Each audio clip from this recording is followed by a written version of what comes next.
Tocho sampo pagyo trashi pa tuche tempe trinle yarngoda belge drolor zambe tseparche pande lame shabla solvade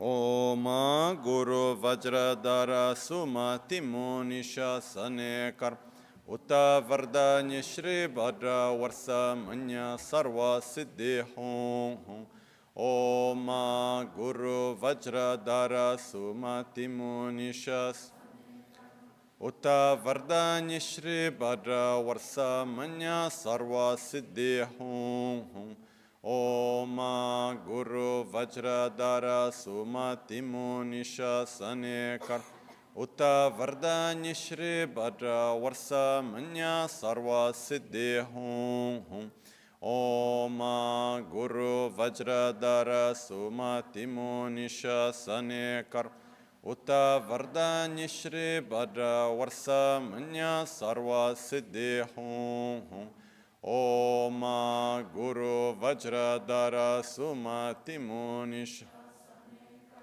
Uta Vardanya Shri Bhadra Varsa Manya Sarva Siddhi Hum Oma Guru Vajradhara Sumati Munisha Shri Bhadra Varsa Manya Sarva Siddhi Hum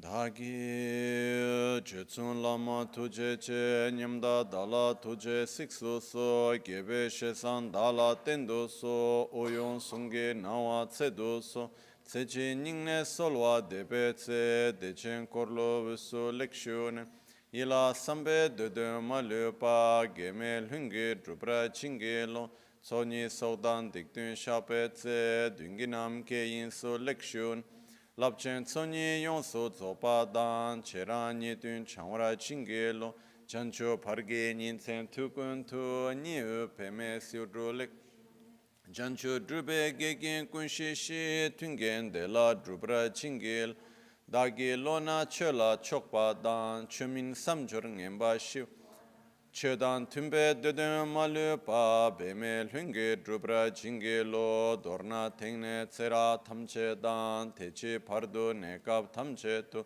Rese Kyamne Lama Keleme Tukche Chingi Dala Siksu So Gongyab Drewe Nyamda Dachala Jetsun Lame Tuche Rab Gongne Kudan Sungi Nawa Dralme Tu Nyamsu Nyongwe Kesan Toprasho Kewa Kuntu Yanda Lama Dan Drame Chiki Sadan Lamgi Yunte Rabzone Dorje Changi Kopa Nyurutob Shoya Pakyuke Kudan Dagi Alu Pakyuke Sundan Dagi Nga Pakyuke Tudan Dagi Tenyerme Chikto Chingelo Makyuke Kudan Dagelu Makyuke Sundan Daginga Dagi Tenyerme Chikto Chingelo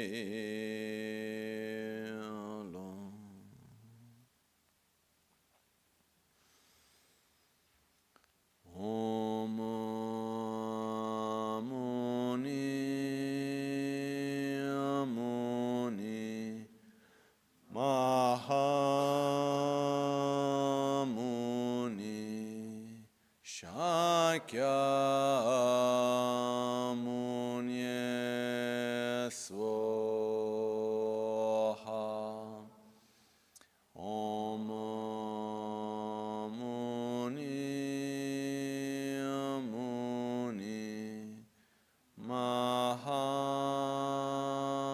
Mahamuni Shakyamuni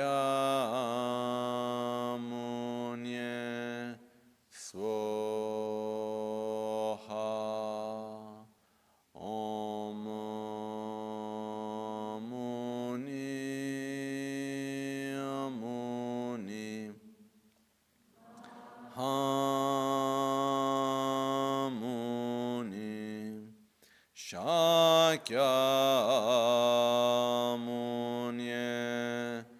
Svoha.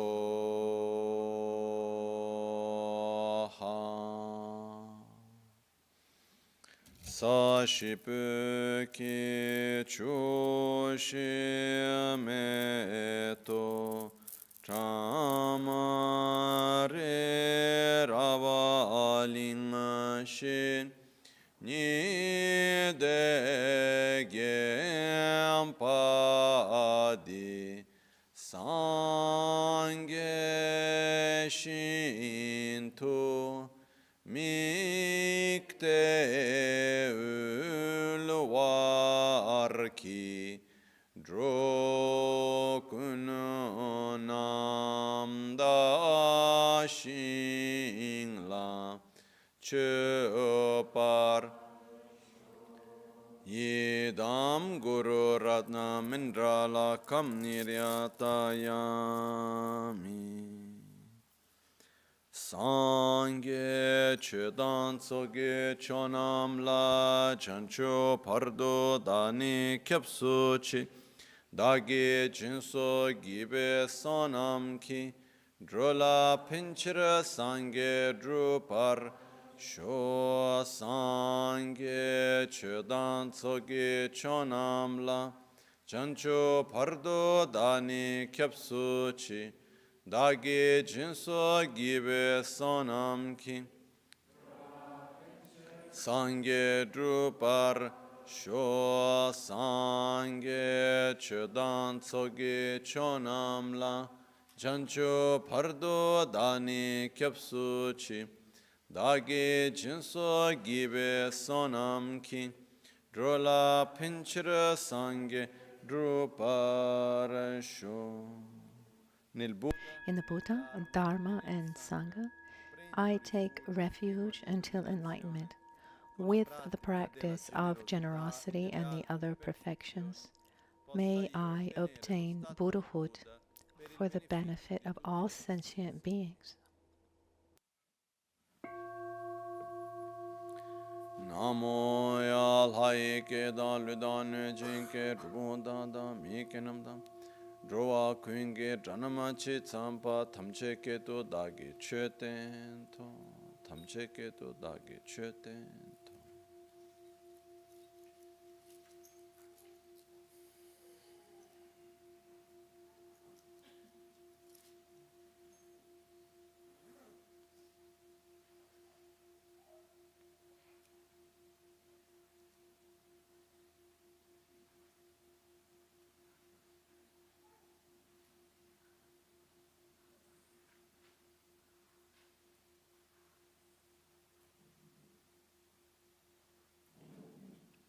Buongiorno.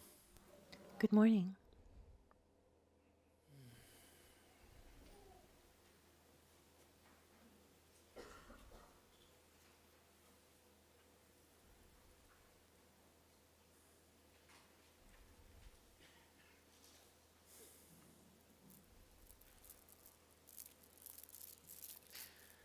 Esiste un passaggio di un testo There's a passage in a text, the Gyu Lama. In Tibetan, if I remember correctly, in Sanskrit is Uttara Tantra, and the translation would be something like, sickness is to be known, its causes are to be abandoned, and the state of health is to be reached, and the healing path is to be taken. Our tendency normally is that before seeing the sickness, what's the first thing that we realize, that we recognize are the symptoms. So the symptoms come before. We see symptoms, and let's be honest. Are we worried about the sickness or symptoms? Symptoms, actually. The actual sickness, that's not our main point. If we never had symptoms, we wouldn't care. And this doesn't have to do only with the physical sickness, even if it's very clear when we have a headache or a stomach ache or or any specific pain, our tendency is to want to stop that pain, to be if there's a pill that can relieve me from my headache, we don't ask ourselves, oh, did I eat something badly? Did I eat something bad? Do I have a problem with my liver or with my cervical spine? Yep. So this is not just about physical sicknesses. When there's a conflict with someone, when there's a problem at work, when there's an economic difficulty, or a difficulty in society on a wider level, very often our tendency is to want to face the symptoms and not the causes. Also because the sickness is to be known. That means having a correct diagnosis. Once I have the symptoms, I need to understand where those symptoms come from. And the sickness is described in Tibetan medicine as a state of unbalance. When there's no longer balance among the various parts of the body, the elements, the humors, and the same thing happens in our life in many aspects. Once I'm able to identify where the imbalance is, it's part of a correct diagnosis would be to highlight the causes. Because to have a healing path, a process that actually works, I need not only to take the medicine, but first of all, I need to abandon the causes. I think about a person that I knew who had for many, many years, who had problems of pains in her joints and chronic diarrhea. And she did everything, and nothing worked. And then she spent a month in India doing yoga, etc. And during that month, she was well. She came back from the doctor, and the doctor said, "I don't want to say anything about what what you've done. I don't want to demystify that. But what diet did you do there?" And in that case, the diet that she had in India was gluten-free.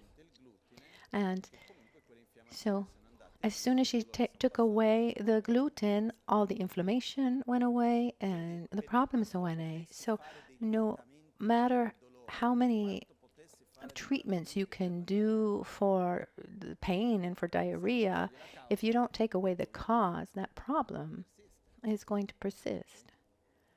So it's very important to know how to highlight the cause, and let's remember the causes, not just one. They're not things that are coming in this present moment. They're things that were accumulated in the past. So it's very important for us when a symptom manifests, we need to open ourselves up and look to try to understand what those causes are. So the sickness is to be known, and the causes, even when they're pleasurable, they are to be abandoned. And here, a little bit, I remember, makes me remember my doctors who would talk about the current day epidemic of cancer. We can really call it an epidemic when we think about the number of people who have cancer. In Holland is 50%. It's 1 out of 2 people have some form of cancer. Is there anyone here who doesn't know someone who has had cancer? That already says a lot. And it's interesting that in the various research on the causes of tumors, it comes out that more than 67%, if I remember the number correctly, 67% of the causes of tumors depends on lifestyle. And what happens? And that's the hardest part to change. So even when one understands this is bad for me, but it's comfortable or I like it. Un altro esempio. Another example, recently, a few months ago, I read articles that talked about the problems that come from microplastics, showing that they did an autopsy on many people, those who actually had strong dementia, and in many of them had an enormous quantity of microplastics, like a soup spoon full of plastic in their brain. And said there that it's really one of the problems. And recently, someone, another study about couples that can't have children. They're trying for a long time. They went to see it, and the sperm were very slow, and there they did a diet for 3 months with zero plastic, eat nothing that's in contact with plastic, and after that they're able to have children. So for me personally, it's very, very clear. This contact that we have with plastic, especially with food and drinks, water, this is really bad for us. It's clear to me how bad it is for us. Personally, I'm worried. I don't want to have any kind of dementia.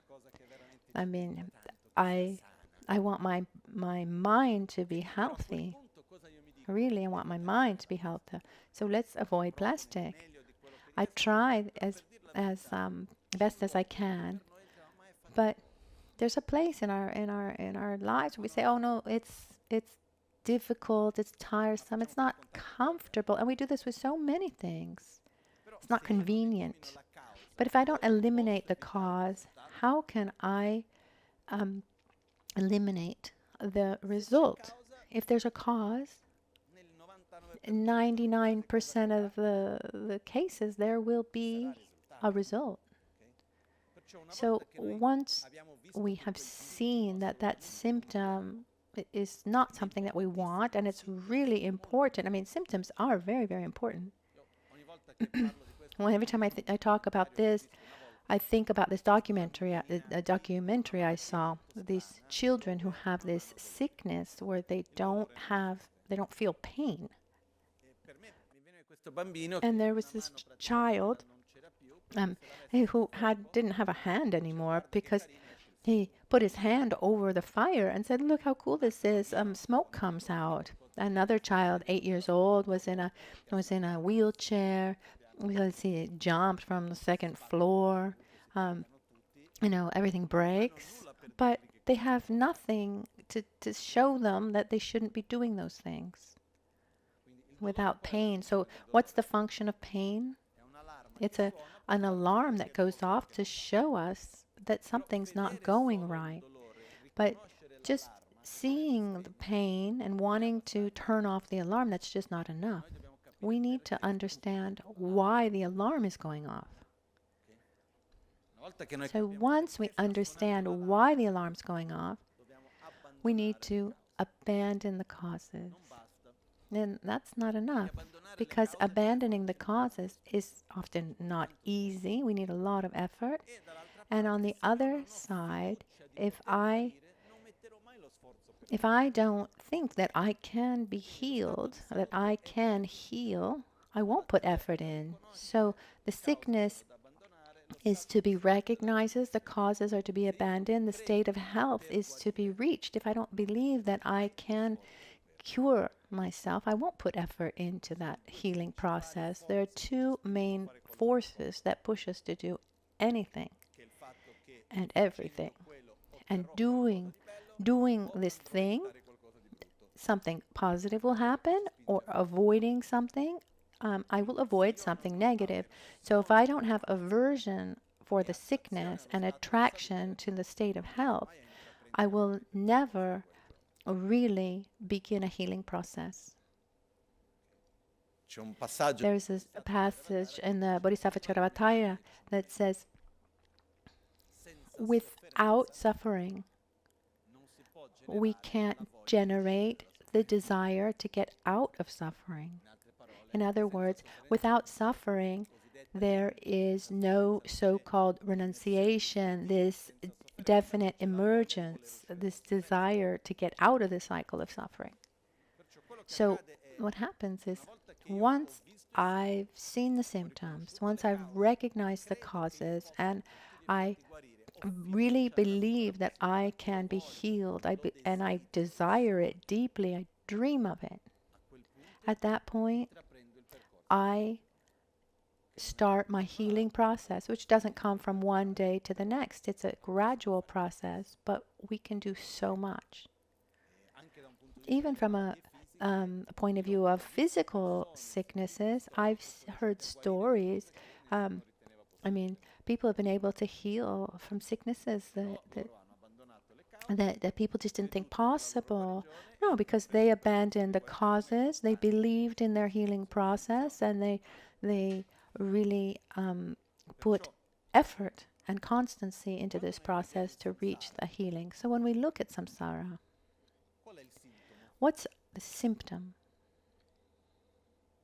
è la sofferenza. It's suffering. The dissatisfaction is the symptom, and this symptom manifests in the process of birth, aging, sickness, and death. Rebirth, sickness, aging, and death. We start aging after 25 years old. This is physical data. The body starts actually, at conception. The body develops and reaches full development at 21, and stays at its maximum level at about 25. And after 25, it starts to degenerate. So from a neurological point of view, this process of aging starts at about 25. I see a few people maybe who haven't gotten there, but let's say the majority of us, we have already started this aging process. So the way these symptoms manifest, our state of dissatisfaction and suffering, this comes through this involuntary cycle of rebirth, aging, sickness, and death. First of all, if we don't develop a strong aversion to the symptoms, then we won't have the effort to put in to look for a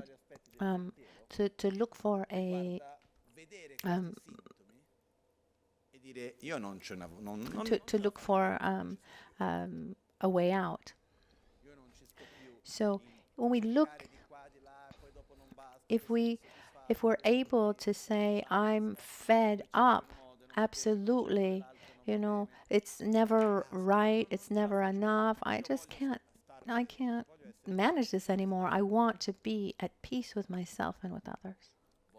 I want to get out of this cycle of samsara. I don't want to stay here anymore. Then we allow ourselves to open up our heart and see the samsara of others. But here there's a fundamental question. I mean, how can I really do this? Because we've understood that the symptoms, the symptoms are there. We're supposed to see them. But if we don't get to the root, we're not going to get out of this situation. Let's think of an example.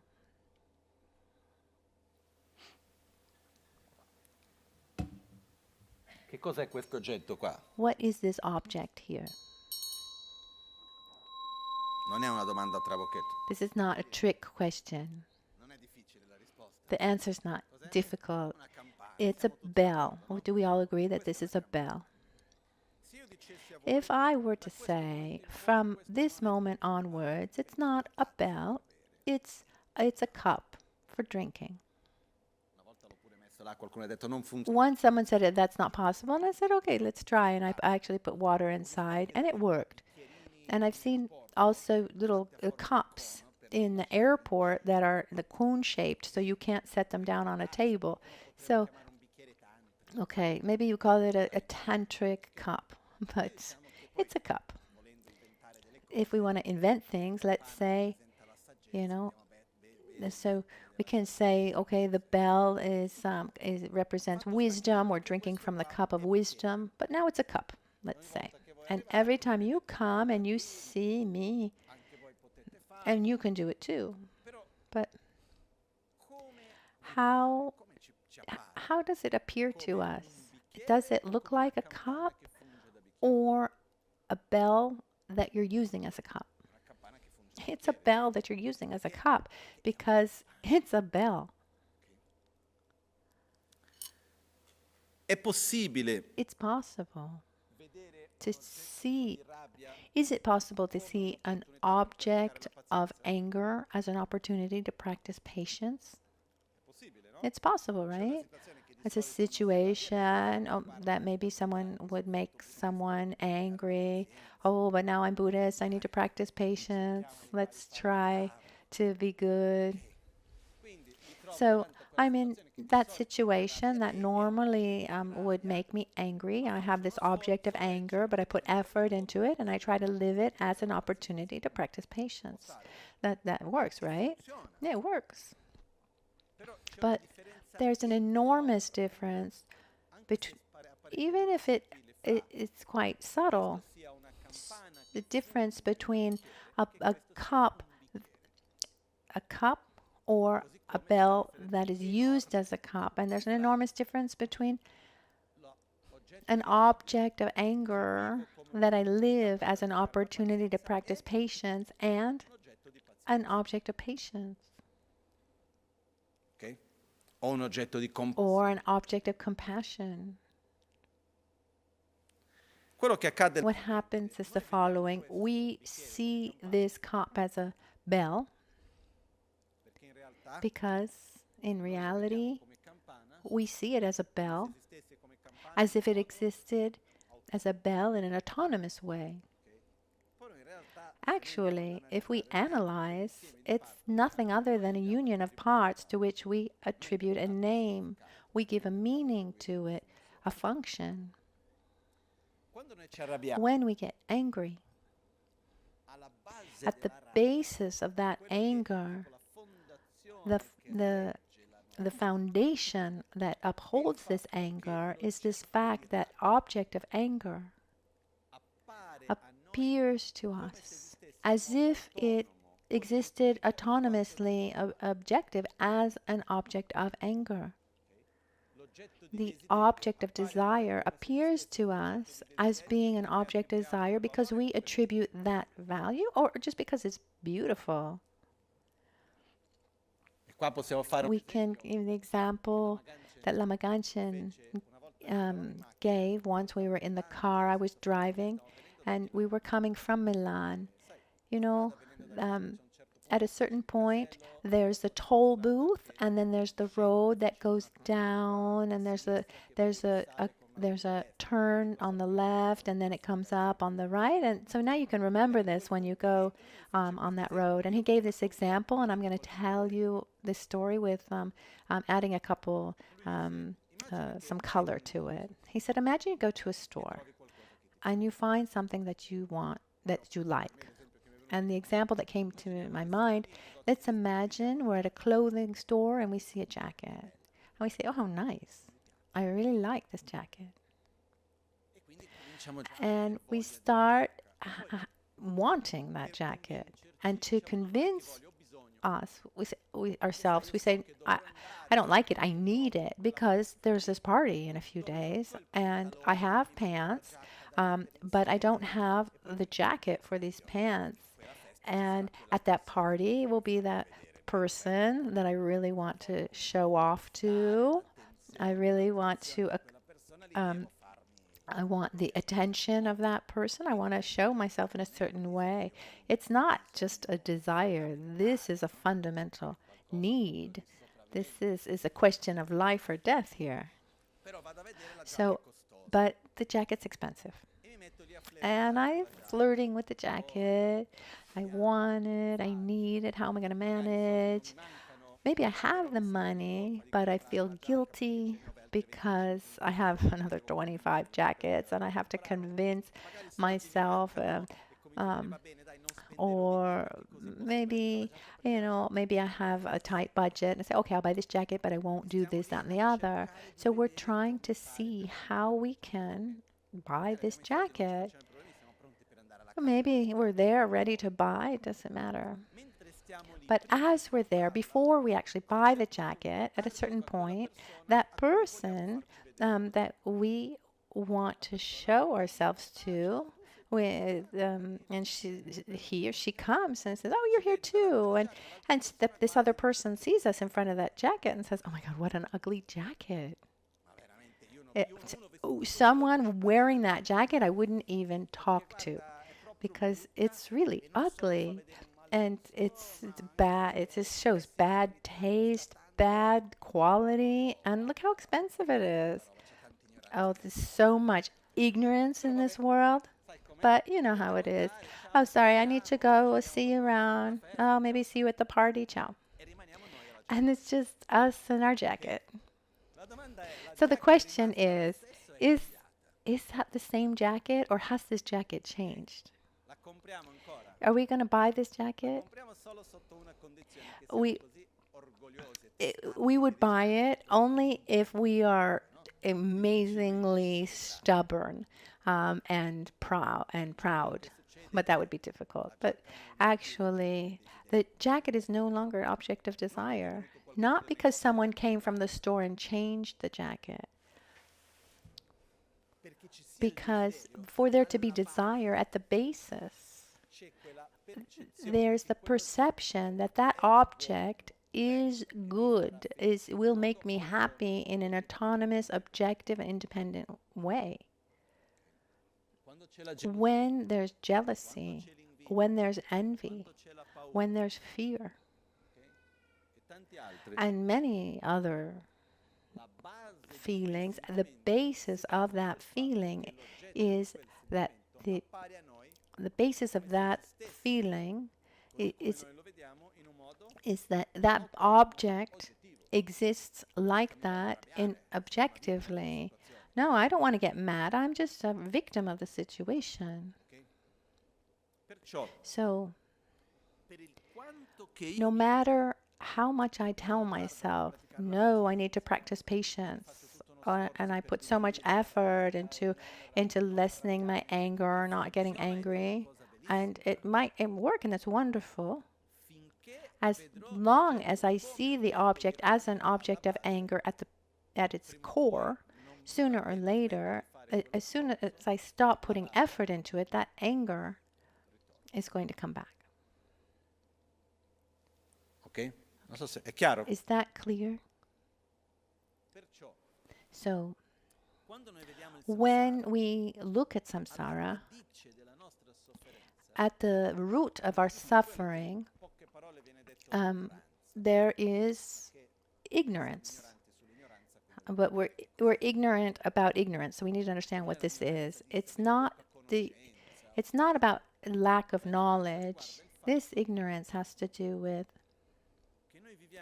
that we live the world and ourselves in an inconsistent, incoherent way. We live in a reality that's impermanent, in constant transformation, but this impermanent transformation appears to us as if it were permanent, and we relate to it as if it were permanent. Just ask yourself, yesterday we saw each other, and we're seeing each other today. Are we the same people? And in a week, are we meeting? Are we the same people? Or say we're going to meet, or do we say, let's meet in 1 week in the new version of ourselves? Or do we have this expectation of meeting the same person, the same place, again and again? Many of you have come here in these days. I imagine that today, after today, you'll go back home. Where do you think you're going home? The same house that you left, or a house that's a little bit different? The same house. But it's not going to be the same, even though it appears as such. And if we were to go a little bit more detailed, that since we began today, has my beard grown? Without philosophizing, have you perceived any growth? Maybe between yesterday and today, something, but this morning and now? So what happens is my beard doesn't grow from one instant to the next. I'm lazy. I'm too lazy to shave every day. I do it maybe once a week. But what happens is it grows so slowly that we're not able to perceive it with our eyes. There's an example that I've given a couple times that I'm going to give you. I like this example very much. If I take an object, let's take this napkin. Can you see this napkin well? Let's see. Is it the same? Without philosophizing, is it? Yes, it's the same. Let's go on. And now we can be here. We can spend all day doing this game. And now, if someone says yes, lend me your car and I'll give it back to you with the piece missing. What happens is it or is it not the same napkin as before? Has it changed? Why did it appear as the same and then at a certain point not the same? Because the mental image that we have, the idealized image, the mental image of the napkin, as I showed you before, I'll show you this other half, we fixated and we created our mental image, and even we don't see it, we're able to remember it, and then when I show it to you, that mental image is able to that mental image sustains that object. When there's a radical change and that mental image cannot sustain itself anymore, then we say there's been a change. But reality is every instant there's change. It's changing at every instant. So we live a reality that is in constant change, but we're not quick to create new mental images. The more specific and detailed our mental image is, the more able we are to recognize changes. Some people, when they see someone, they have a very aesthetic mental image, and they're able to see right away, changes in their hairstyle or some other change. There are others who are more oceanic, let's say, in their view, and someone can change even the color of their hair, and they wouldn't notice. So the more detailed our mental image is, the more able we are to perceive changes. The more generic our mental image is, the harder it is for us to recognize change. But that's not the problem. The problem is we relate to reality as if it were permanent. So we live in a reality that is impermanent, that appears to us as being permanent, not in constant change. And how do we relate to this reality? As if it were permanent. And then we're upset when we perceive that there has been a change. Questa è una forma di ignoranza. This is a form of ignorance that generates suffering. And from this ignorance, for example, we have the difficulty of accepting our own aging process, the change of our body, of our being, our characteristics. Knowing people from all ages, I've seen that there are various crises, identity crises, where we don't recognize ourselves in what we are. We were fixated. I was like this, and at a certain point, I'm not like that anymore. I'm like this, and no, but I'm not like this. I'm like that. Well, maybe not. So there's a very important job to do. Not easy, but important. And little by little, we create habit. We need to update our mental image. So just like we update a software, we need to update our mental image, because we're not one thing or another. We're a flow of thoughts, a flow of emotions.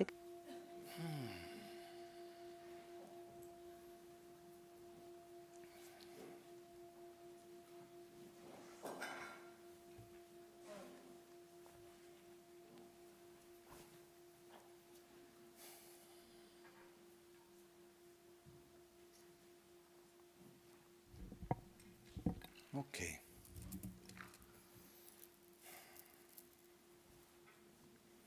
Ieri abbiamo Yesterday, we concluded talking about one of the greatest difficulties that exist is this fact of that we speak different languages.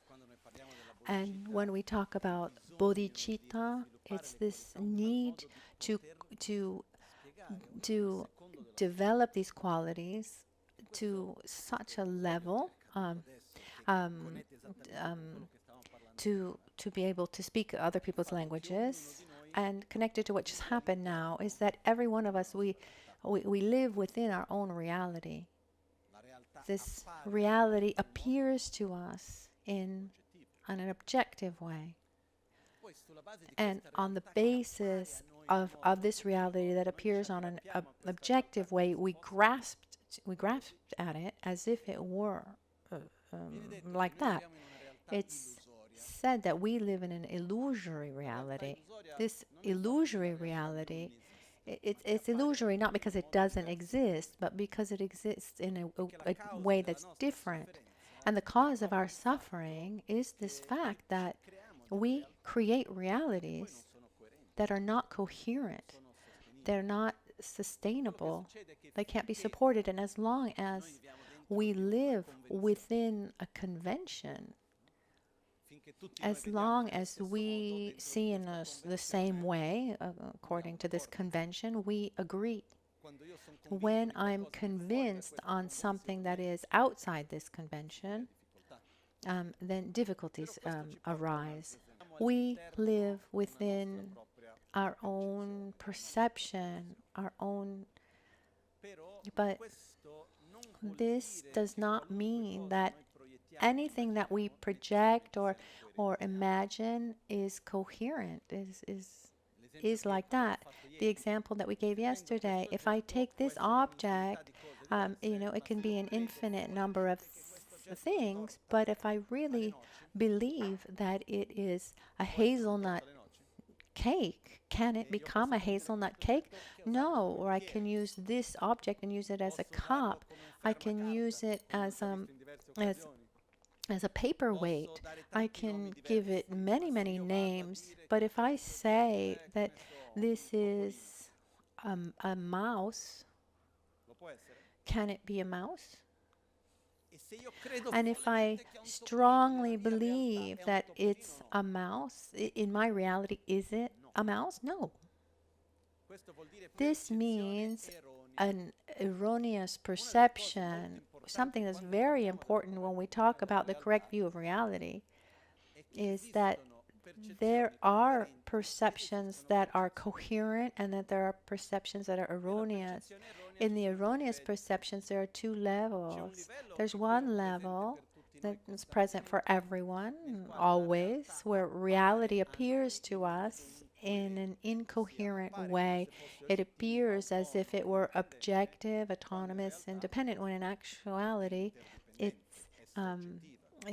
appears as if it were independent, but it is subjective, interdependent, and if we attribute characteristics and functions onto an object that cannot sustain, cannot support those functions, then it's incoherent. If you think, I mean, there's a difference between a relative phenomenon and an extreme relativism that goes towards nihilism, which says, like, whatever you say exists is. So let's say a person who acts with aggression and violence towards another person. One can say, oh, well, that's a good thing. Definizione di cosa buona. Let's define what's good. A virtuous action, a positive action, so as I see it, is something that mid and long term brings a greater state of wellness and happiness and helps avoid suffering. An act of violence, does that uphold, does that support this definition? So no matter how much I believe that that action is good, just look, today we have actually wars in progress. What's the justification? I'm doing the right thing. Yesterday we're getting rid of the bad guys without judging, who's good, who's bad. But violence, if someone hurts someone in our family, what feeling do we have towards that person? Attraction? If you kill my mother, my father, my cousins, you bombard my homes, what kind of feeling do you have? Inside there's a feeling of anger, hatred, that is then passed on from generation to generation. So an act of violence, it cannot be justified as something positive because it does not support the functions of a positive act. We say, yes, everything's relative, everything is subjective, yes, in the sense that reality, the external reality, doesn't exist without the internal reality. But that doesn't mean that whatever I imagine is real. Normally, when we often we base ourselves on assumptions, and they're often not correct. Now we're going to open up a point, a topic. We're going to take a topic that I like very much, but now we're going to go a little bit sideways here. Often we say, this is like this. And in saying this is like this, because it appears to us as being that, we base ourselves often on logic that are not always coherent. But when we go to see, they're based on completely false assumptions. I've seen, for example, a friend once. There were so many conflicts. It was someone who was very, very intelligent, but he was basing his logic on unsupportable assumptions, and it seemed like this logic was. It seemed like it made sense, but it all started from basis that wasn't coherent with the reality. So when we talk about ignorance as a root of our suffering, it's this fact that we are convinced, not on a conceptual level, on a deep level, that what is in front of us exists in an objective way, and this object of anger exists objectively, this object of envy, jealousy, anxiety. These objects are like this because they're like this. And as long as we're, unless we're able to deconstruct this, we stay trapped in the cycle. Ritorniamo un attimo. Let's go back to our text for a moment.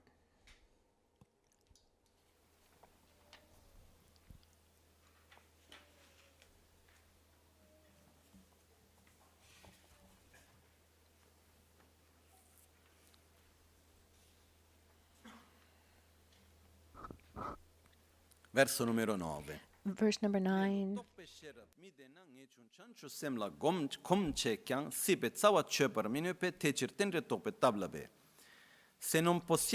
Without the wisdom realizing ultimate reality, even though you have generated renunciation and bodhicitta, it is not possible to cut the root cause of samsara.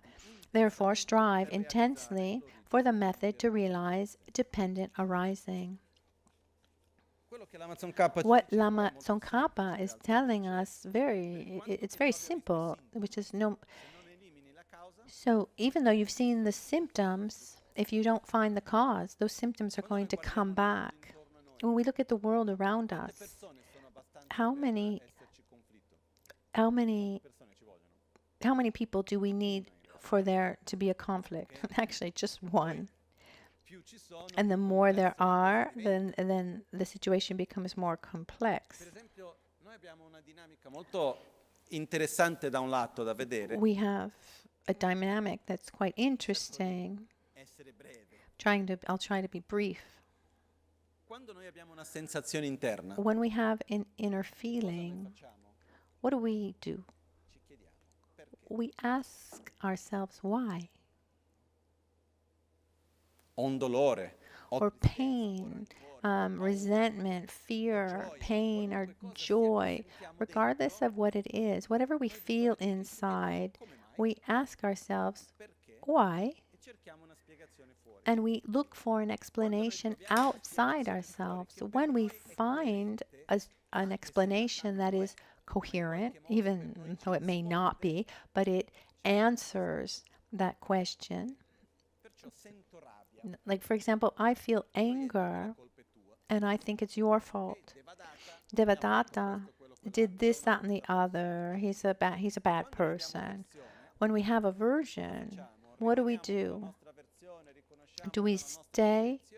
Do we recognize that it's our projection, or do we go talk to other people to see if they agree with this feeling? Usually we're not quiet. We go around and we talk to others. Did you see what he did? With the hope that person will say, yeah, I've seen it too. Because when someone else believes in that same storyline that I'm carrying, what happens? That storyline becomes more and more plausible, more real. And if I've spoken to 4 people who agree with me, everyone believes this. Everyone says this. So what happens is we have our own subjective reality of inner experiences, and we look for justifications outside to justify this sterile line. And so we're looking for coherence in what we're feeling, but we actually think that storyline is the truth. Once there was a philosopher, a contemporary philosopher, I saw an interview, and he said something that touched me. it's really like the maximum caricature of this. It was at the time of American elections a few years ago, and he said, "You see, there are people who show and believe strongly that the two American candidates at the time, Biden and Trump, are just one person that shows himself with two faces, but it's actually the same person." And he made reference to this movie Face Off. It's the same person, but he shows himself in this way, then and with that way. And he said, this is an extreme narrative to justify the deep mistrust towards the politicians. I mean, this is an extreme example. So we have this tendency to create a whole storyline, to try to explain the world to ourselves, to explain our feelings. And this story that we create, what happens is, regardless of whether it's coherent or not, we live it as if it were reality. We victimize ourselves. We want to change things. We go against. But it's this lack of coherence with reality that actually creates our selfishness, our anger, our jealousy, our envy, and suffering. So here Lama Tsong Khapa says, no matter how much you want to get out of samsara and help others, if you don't have wisdom, the wisdom that shows, that sees the nature of things to cut the root of things, you will keep on in this cycle. So he says, therefore, then he says, strive intensely for the method to realize dependent arising. How many of you have heard about emptiness? It's a concept that's very widespread in Buddhism, and often it's understood incorrectly.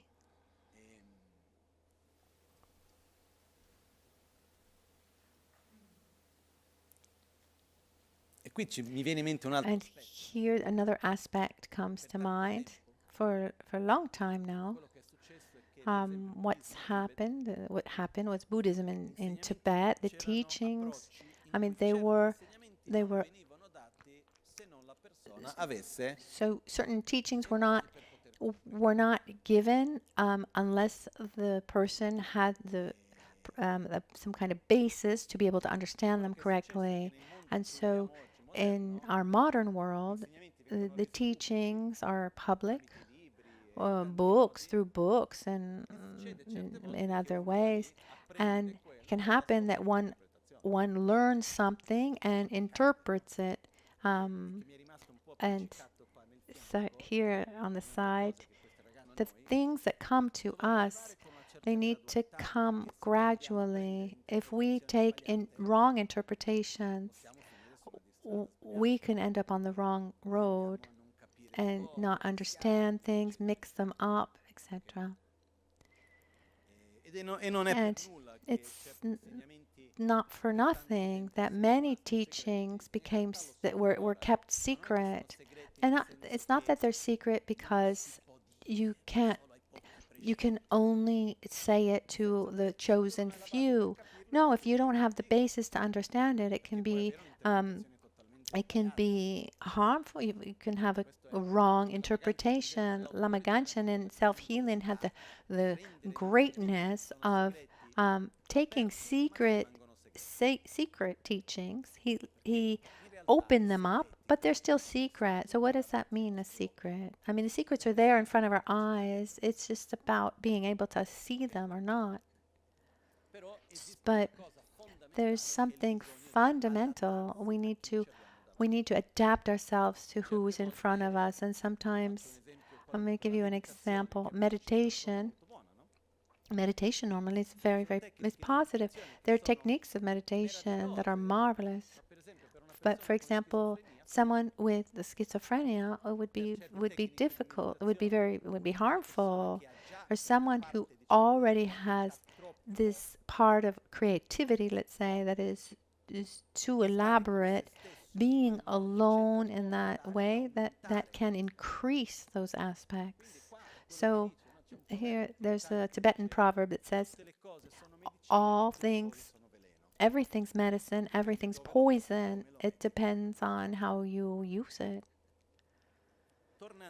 Coming back to us, what happens here is, to speak about emptiness, one factor that came out over the years is that talking about emptiness, there's this perception that nothing exists, that all phenomena are of the nature of emptiness. Everything is empty. So that first perception is nothing exists. And Lama Tsong Khapa put in a strong emphasis to bring us to a coherent view, saying, if to realize the nature of things, first of all, you need to understand dependent arising. There are 3 levels of interdependence, mainly. The first one is the fact that everything that we see around us, everything that we touch, all of these is called the so-called composed phenomena, exists exclusively on a dependency of cause and effect. If we think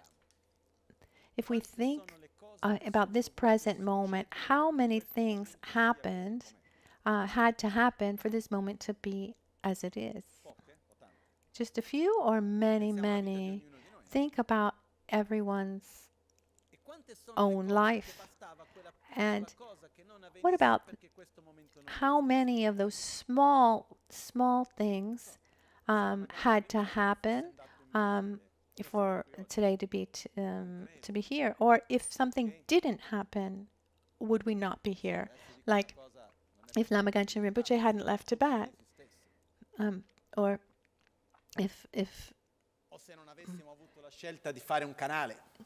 or if YouTube didn't exist, or if we didn't have the choice to make a channel, maybe many of you wouldn't be watching. This is a way that also brought you here. It helped a lot of people and brought you here. So what happens is we can see in the life of each one of us and find an infinite number of things where if that word hadn't been said, if that action hadn't happened, then etc., we wouldn't be here today. In other words, nothing comes from nothing and nothing ends in nothing. In this present moment is a result of a very, very complex a network. The clear analogy, or helps us understand, is the equation. The analogy of the equation. If each one of us were to choose a number, and we also choose the mathematical function, we get to a result. Let's say we have this very complex equation among us, and our result is 74. And I say, I don't like 74. Who is responsible for this result of 74? Gabrielle, you're the guilty one. You chose the wrong number. And Gabrielle says, I'm sorry. It's true that if I had chosen another number, we would have a different result. But also Fernanda next to me, my wife, she too. Let's take, at least we can take the responsibility for the both of us. But ask anybody else. If you had chosen a number, would we have a different result? So if we go to see, I mean, who's guilty for the 74 result? Everyone and no one. Similarly, this present moment is the result of an enormous network of cause and result that have come together to bring us to this moment. Obviously, if the causes had been different, then the results would be different. But nothing exists in an autonomous, independent way from the various causes and conditions that have come together. And here we can see on a first level we see this first level of connection, of dependency, which we call interdependent. And this takes us to the awareness that everything that I do, everything I say, we realize it doesn't end there. It has an effect on me, and consequently, and a condition, and also it becomes a condition for others.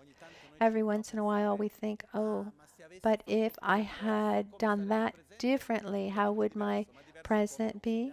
But how would that present be? We don't know. Especially when something happens where one says, oh, well,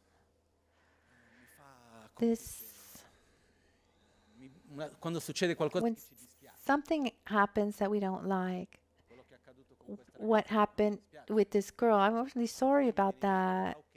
And I think, okay, she wrote to me some time ago threatening me, and some people told me to call the police. And I said, why? She hasn't done anything to me. If she ever comes here, let's talk.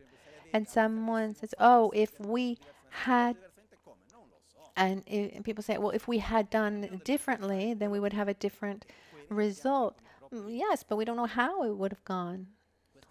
We need to make choices that are coherent with our own principles, ethics. So often when we live something, we ask ourselves, why did that happen? But reality is that the answer is, I don't know.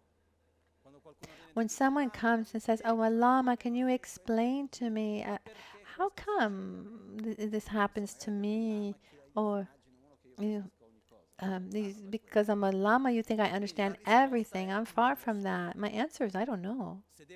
If I need to be false, I can try to show you that I understand things and start to imagine according to me. I can think, well, maybe okay, the causes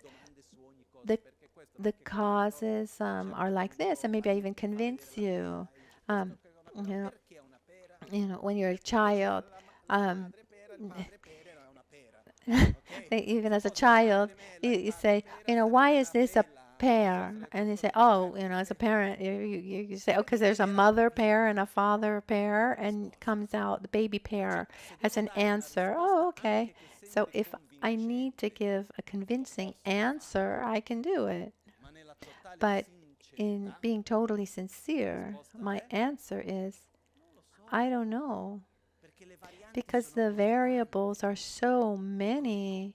The reality is so complex, but I'm absolutely convinced that this first level of interdependence, everything is as it is, as a result of a complex network of cause and result. Cause and conditions. When we talk about causes for ourselves, can be our own being, what we've done in the past, and the conditions are so the actions that I did in the past, those are the causes I created.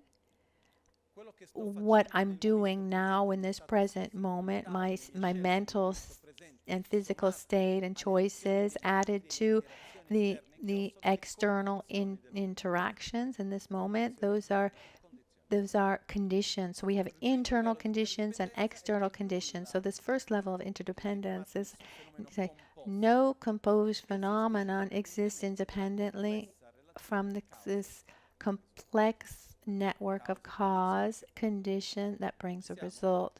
Are you following? Actually, this first level of interdependence brings us to understand the law of karma. It brings us the responsibility of our own actions. If I want a different future, I need to create a different present. The second level of interdependence. Nothing exists independently from its own parts. Quali sono le parti che What compongono questo are libretto? the parts that make up this booklet? We have paper, we have a cover, we have inner pages, we have ink, we have the written letters, then words, paragraphs, this image here that represents Lama Tsong Khapa here inside. We have staples. So what happens? This booklet, does it exist independently from its parts? Can I say there's a booklet without parts? No. And if I start dividing it up, and I take a part, a page number 9, for example, what are the parts of page number 9? There's above and below, left and right, and then the upper part is in gray. You know, and then and below there are 3 paragraphs, 7, 8, and 9. Then I go there and I choose number 9 at the bottom of the page. Is that made up of parts? How much further can I go? Practically to infinity. Everything that exists is made up of parts. Every part is something that's also composed of other parts. And that second level of interdependence is that nothing exists independently of the parts that compose it. And this shows us different factors. If I want to change the whole, I need to change the parts. And if I change one part, have I changed the whole?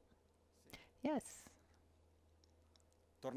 Going back to the equation, the equation doesn't exist without all those numbers and mathematical functions. I change one number, I change the equation and the result. And if I change one number, it's so small, you know, maybe it makes a change in the result in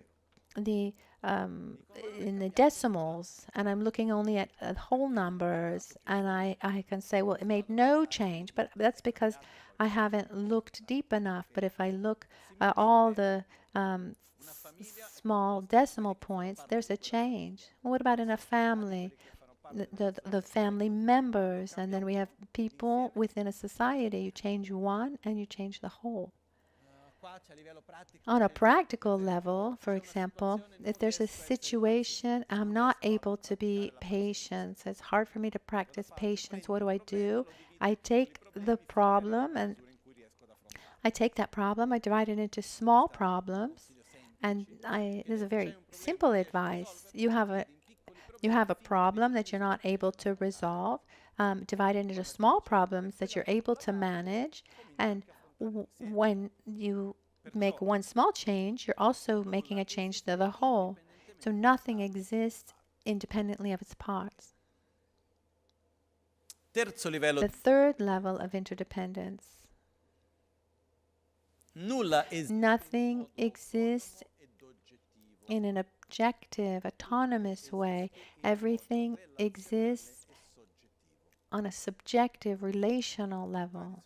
Traditionally, we say all phenomena depend, they exist on the basis of imputation and the imputation of the name.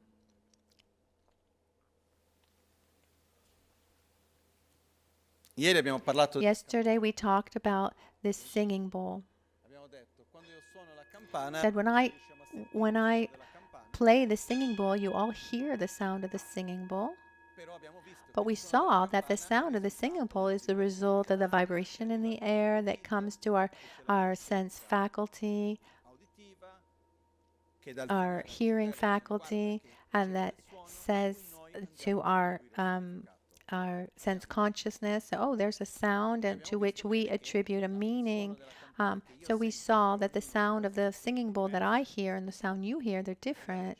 Let's remember that what's similar is by definition different. It's not the same. So The sound that I hear doesn't exist independently from the bell, the singing bowl.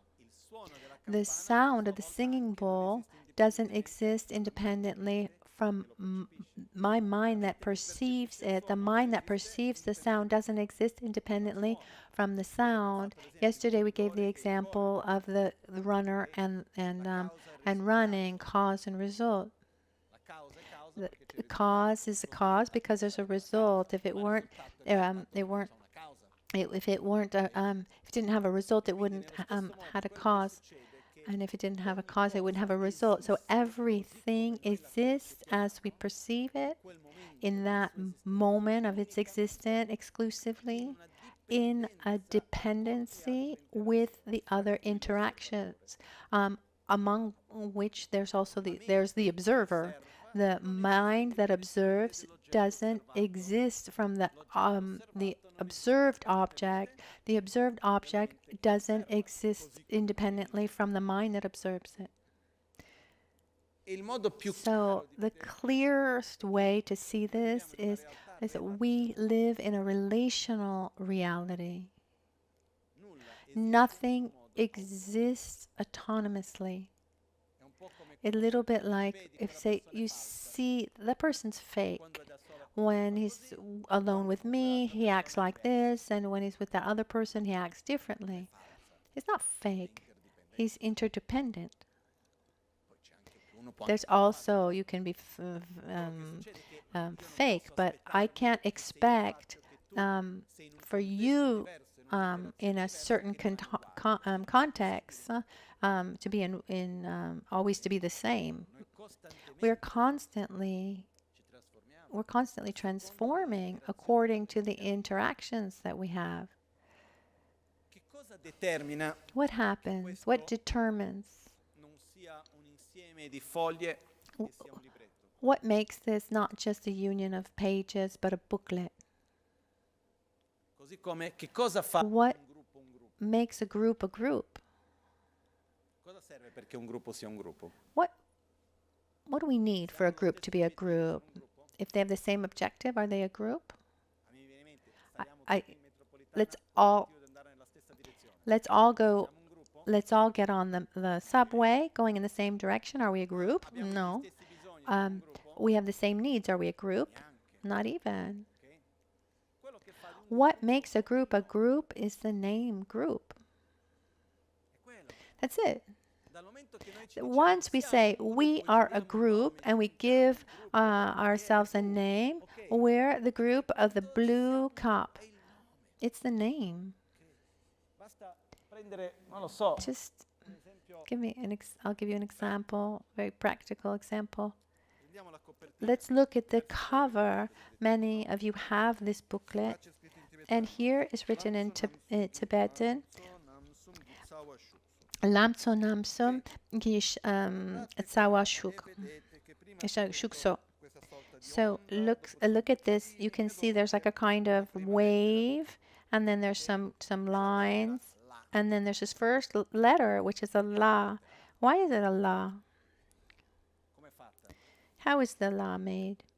It's got like a head, and then bends down, and then goes up on the side. What is the letter La? It's nothing other than the union of parts to which we attribute a meaning. So if I take the letter A, or if I take the letter A, so what are the parts that make up an A? We have a line that goes up, it's a kind of triangle, and then another horizontal line.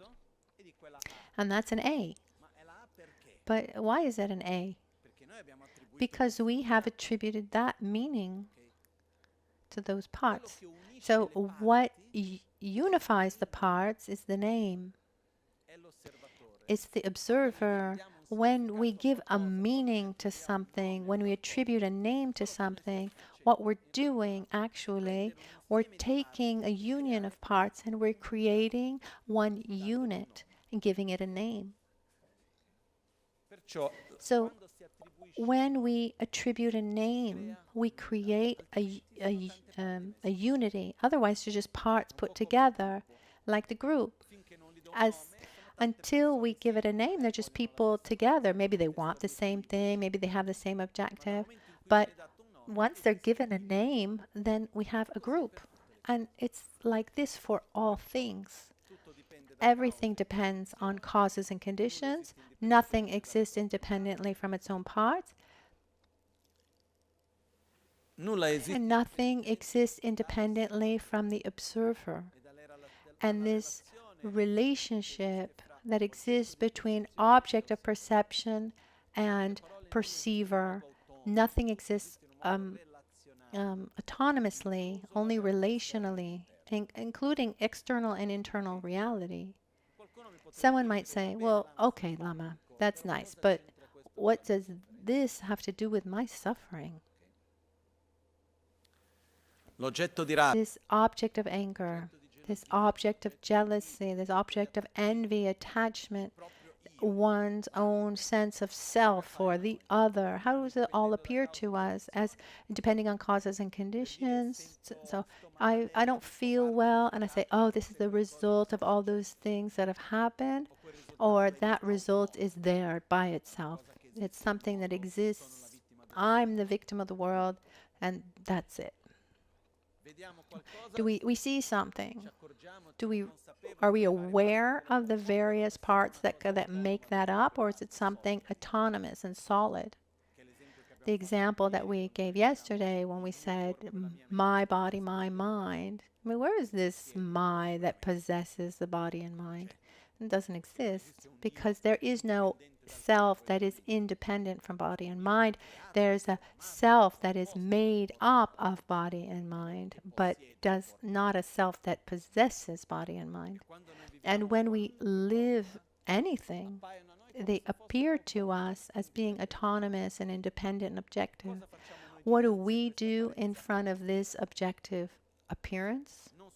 Not only do we grasp at it as if it were real, but as a consequence, we live everything as if it were separate, independent, creating within us a feeling also of ourselves as being detached from everything, of creating selfishness, creating attraction, aversion, desire, all the mental defilements, anger, jealousy, etc. So, just in a few words, the root of our suffering is this grasping at reality, grasping to reality as if it existed independently, objectively, autonomously, as it appears.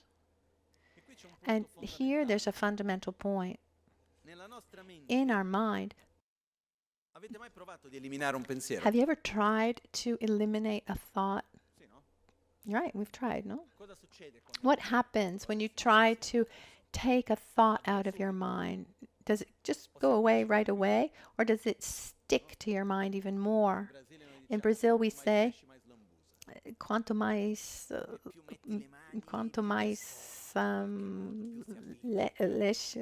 the more you wash, the more it sticks to you.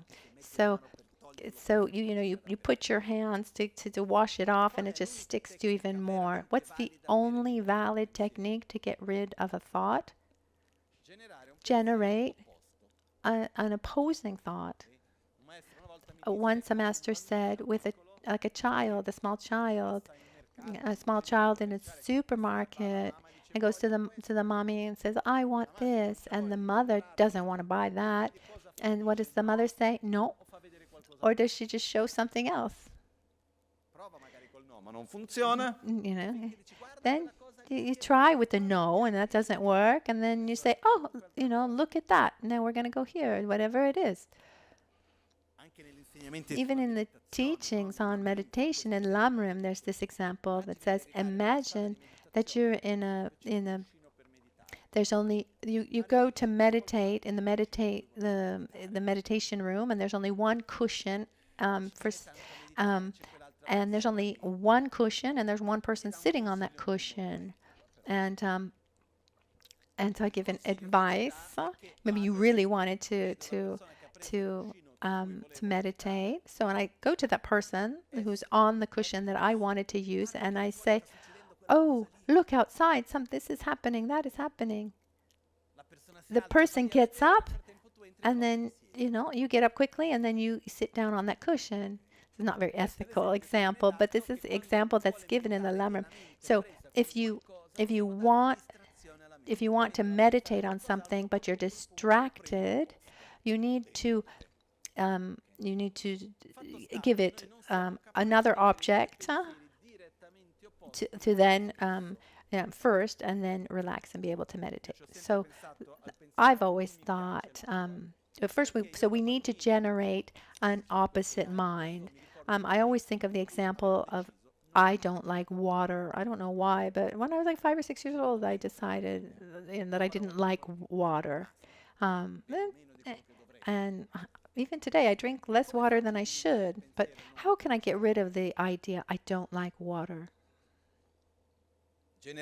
By generating the mind, I like water. So no matter how much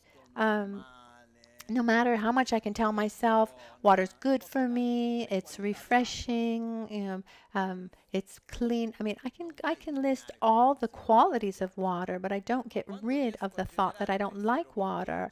But once I'm able to have an opposite mind of I like water, then I cannot have the mind I don't like water. Try.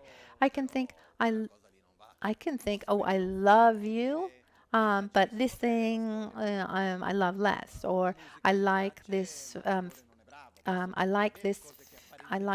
film, but the soundtrack is not great. But we can't have two thoughts that are directly opposite. We can go from one to the other very quickly, but we can't have them at the same time. So if we want to eliminate a certain thought, we need to generate the direct opposite. Let's imagine the following diagram. Above we can put the sound. We have the sound of the singing bowl. So we have sound of the singing bowl. And we have a line, and here we say it is. We have an affirmation, and underneath we say it's an intrinsic existence as it appears. So I have singing bowl. The sound of the singing bowl appears to me as being objective, interdependent. And here we write is. So the singing bell is, it exists as being intrinsically existent. This is ignorance. So it's an ignorance that affirms a reality that's incoherent. Wisdom instead is the same diagram, but we've written is not. The sound is not, it does not exist, is empty. It's a negation of what? Of autonomous existence, intrinsic existence as it appears.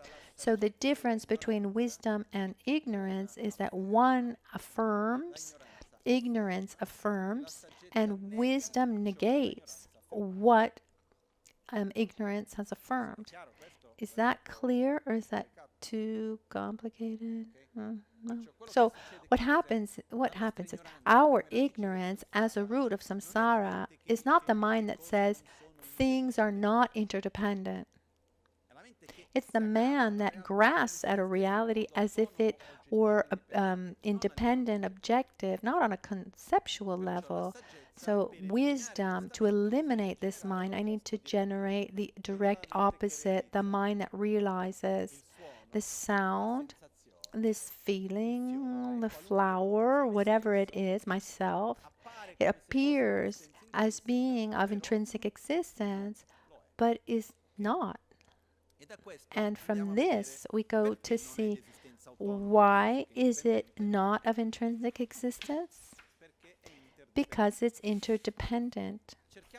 Let's try for a moment to imagine how something would be if it did exist in intrinsic way. If something exists objectively, would it be different or the same for everyone? It should be the same for everyone.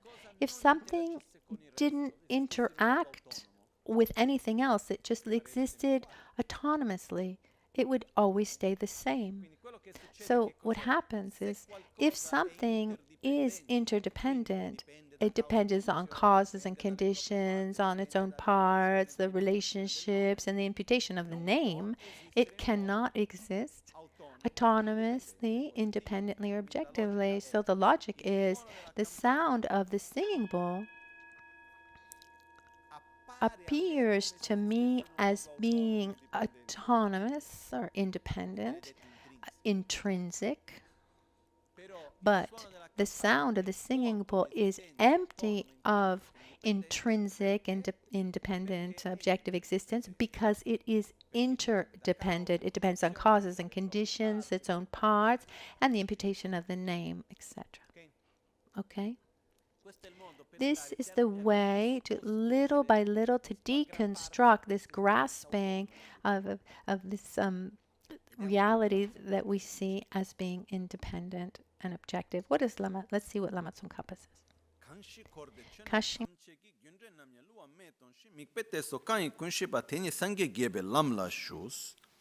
nawa tendre luwa me pada tomba kelen thalwe kolwani chisi sosor nawa tesitu tadun tupe gomba tokpa me namshi rejo me bar chik chartu tendre milur thongwa tsamnine ngeshe yulgi zintan kun jikna tetse tawe cheba zokpa las. Those who perceive the inevitable nature of cause and effect of all phenomena of samsara and nirvana, those who see the interdependence of cause and effect. The cause and effect is that first level of interdependence. So here is making reference to interdependence. So he who sees this interdependence, the three levels of interdependence, one sees this relational level. Even we talk about physics, we talk about a circular reality. I like this term, circular reality. It's, for example, it's a relationship that's the relationship between the runner and the running. So the running exists because the runner exists. Runner exists because the running exists. It's a circular relationship. Even in quantum physics, these basic, foundational concepts says that we live in a granular reality. I'm not a physicist. I mean, from what I've understood, but if you divide, you get up to this quantum without getting into details. This measurement under which we cannot make smaller or divide anymore. We live in a relational reality. So not even a quantum exists independently. And it's a reality probabilistic and not deterministic.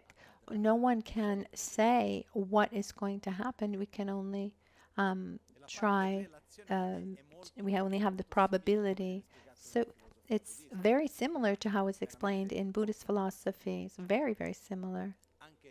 Also, this granular reality, these first teachings that come in the Vaibhasika school and also in the Madhyamika Prasangika, they talk about the reality of material world. This material world, the matter, is made up of what is called a Jutun Chame in Tibet, and Jutun means, someone translated it as an atom, but that's not right. Jutun is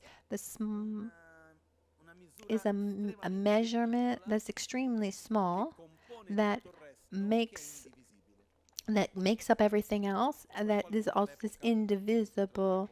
And someone in the past translated as atom, but it's not the right translation, and it's much more coherent with this the thought of the quantum. Here, we're not here to compare physics and Buddhist philosophy. But what happens is, once we're able to see this inevitability of cause and effect of everything, the good and the bad, the pure and the impure, samsara, nirvana, it's even a Buddha. A Buddha is interdependent, isn't he? Yes.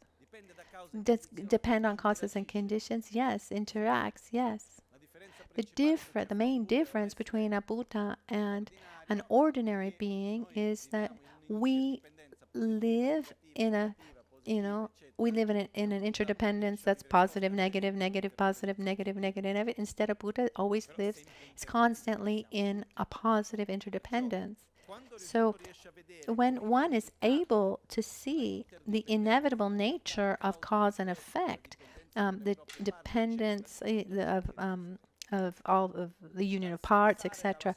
So from samsara, the worst sort of suffering, to the most marvelous things that exist in nirvana, and at the same time totally destroys the grasping mind's objective perception, this grasping at this autonomous intrinsic existence. So someone who's able to see the inevitable interdependence and at the same time can deconstruct the grasping at an objective existence, this person has entered the path pleasing the Buddhas.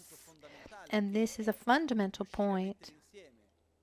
One is able to put together the sound. Does the sound of the singing bowl exist intrinsically? No, because it's interdependent. And so the sound lacks an autonomous, independent, objective, intrinsic existence. But because it's interdependent, and it's interdependent because it lacks intrinsic existence, these are two ways of seeing the same thing. Interdependence is a reality. It's seeing reality in a coherent way, or how things are. Emptiness is seeing things coherently, how things are not. The only absolute reality is the lack of absolute reality, because everything is relative. The only objective reality is the lack of objective reality, given that everything is subjective. Is this clear? So, if we're able to see that this cup is interdependent, because being interdependent, it cannot exist in an intrinsic way. And so if I see it like this, I'm on the right path. But as long as the two realizations of appearance, the infallibility of interdependence, the appearance, like what we see in every moment. So when the two realizations of appearance, or rather, the infallibility of interdependence, where we're able to perceive and realize that everything that appears to us, that depends on causes and conditions, depends on its own parts, and the imputation of the name, that exists in a relational way. And the realization of emptiness, or rather the freedom from assertion, the freedom from what? Of intrinsic existence, when I'm able to not grasp at an intrinsic, objective existence. When they're considered separate, there is not yet the realization of a thought of the capable one, of the Buddha. And someone might say, well, it's obvious that they're connected. It's obvious because we're explaining it like that. But for centuries, there was debate on debate. Is that if something is empty of intrinsic existence, then it cannot be interdependent, in the sense that there were a lot of philosophical difficulty in putting together something that exists, that interacts, but at the same time lacks intrinsic existence. It doesn't exist as it appears, as if if we say it doesn't exist as it appears, so it cannot exist. There was this doubt, and it seems banal, but it's not. We could spend days and whole days getting into all the details and studying here. There are many philosophical views that gradually come to this conclusion.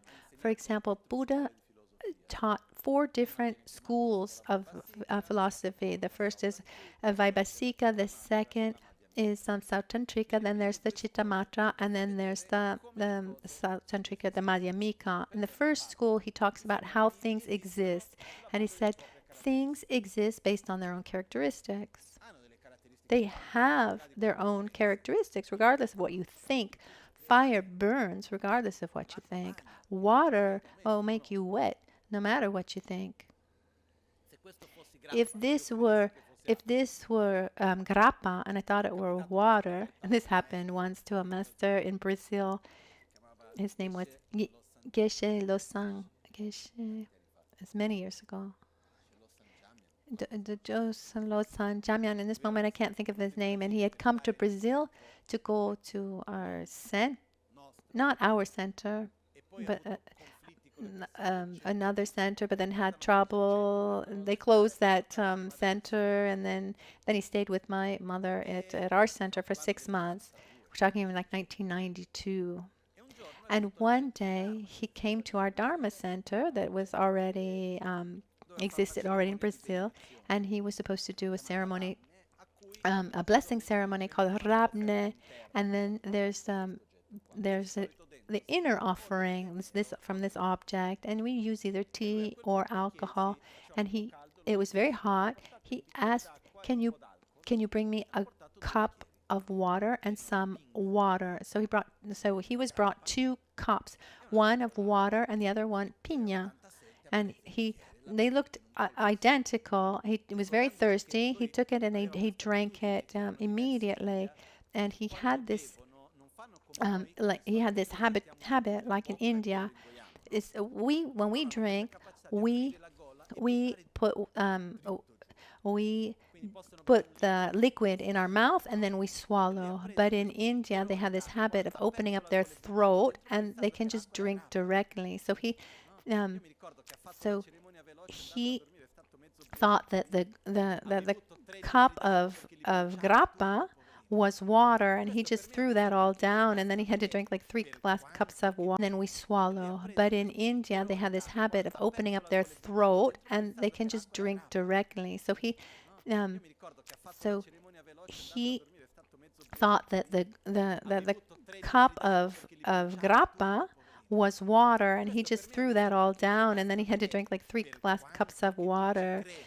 So this example always stayed with me. Like, no matter how much you believe it's water, if someone gave you grappa, the functions and characteristics of water are not going to be supportive.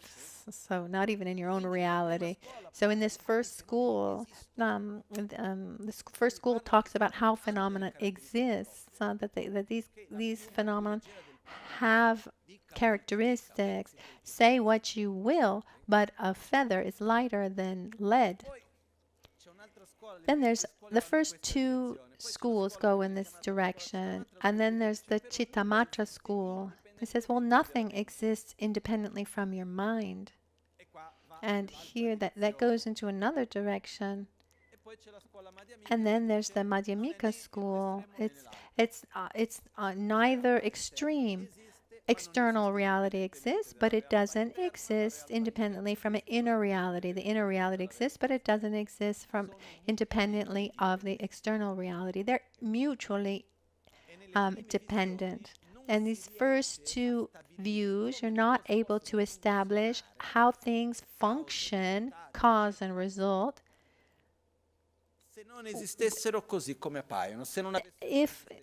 if they didn't have their own existence as they appear. And so when Lama Tsong Khapa says to us, as long as you see these 2 things as being separate and in as things exist, and then emptiness, so appearance and emptiness as being separate, that's the wrong road. This is very important because on a more detailed analysis, this danger exists, and on the other side, this is an error that has come for centuries. When the two realizations exist simultaneously, the realizations of what? Interdependence and emptiness. When the two realizations exist simultaneously without alternating, and merely seeing the infallibility of dependent origin or interdependence completely destroys the way all objects are apprehended as truly existence, the analysis of the ultimate view is indeed complete.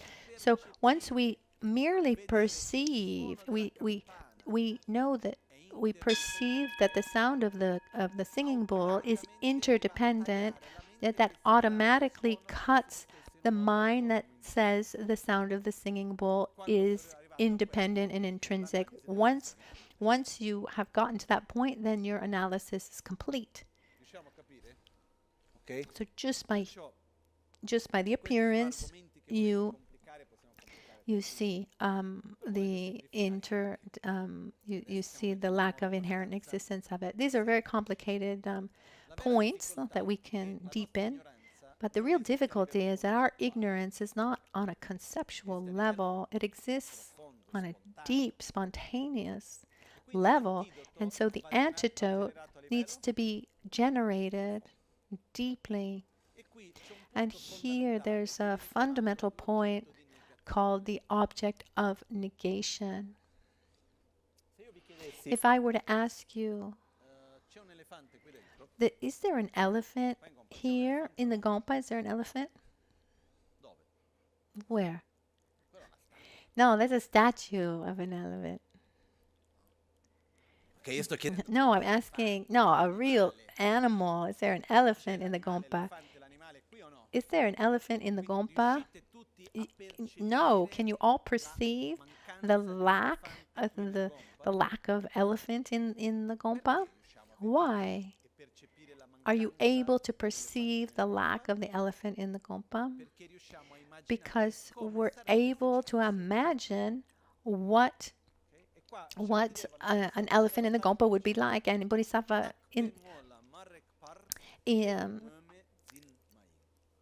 in the Bodhisattva Charavatara, Shantideva says, without entering into contact, repeat after me, with the designated object, you can't apprehend its non-existence. Without entering into contact with the designated object, it's not possible to apprehend its non-existence.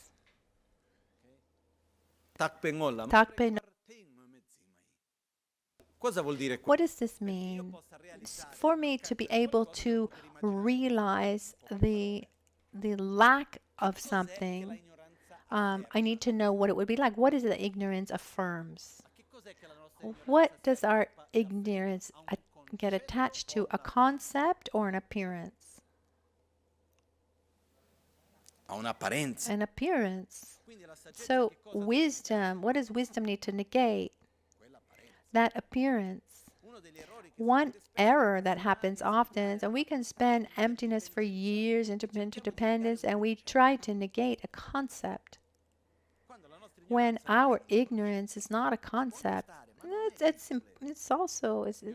that's not the problem.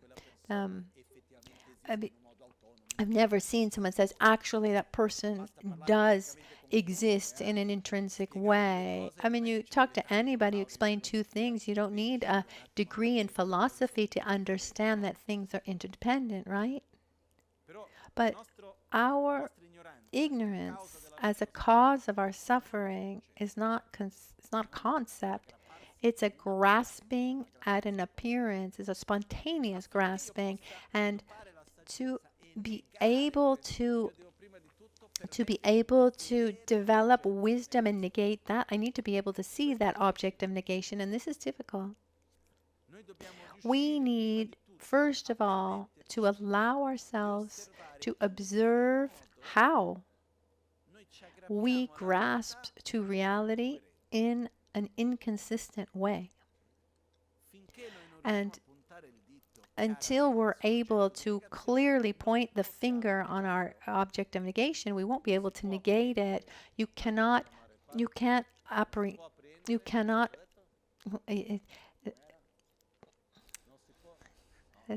without entering into contact, senza entrare, so without entering into contact with the designated object, you cannot apprehend its non-existence. So what's this designated object? In this case, we're making reference to intrinsic existence, autonomous, independent existence. I like the sound of the singing bowl. Let's go back to that. The sound of the singing bowl, when we hear it, where is it? How does it exist? How does it appear to us? Something that's there and I hear it and that's it?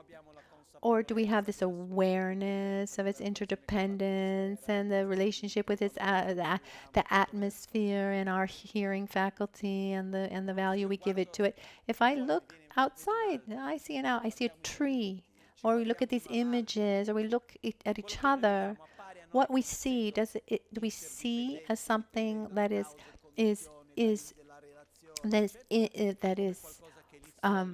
solid, autonomous, objective, or interdependent and depending on various levels of interdependence? That appearance of solidness, that's what we need to deconstruct. But we need to, that's our designated object. But we need to be able to really recognize it, to be able to deconstruct it. How? By seeing it as interdependent. It's difficult, it's a long process, but it's possible. It's necessarily deep.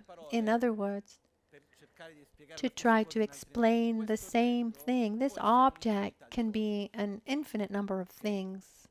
It can be a singing bowl, it can be a salad bowl, it can be you can use it to sit on or throw at someone, but in this moment, how many things can it be? Innumerable. What do?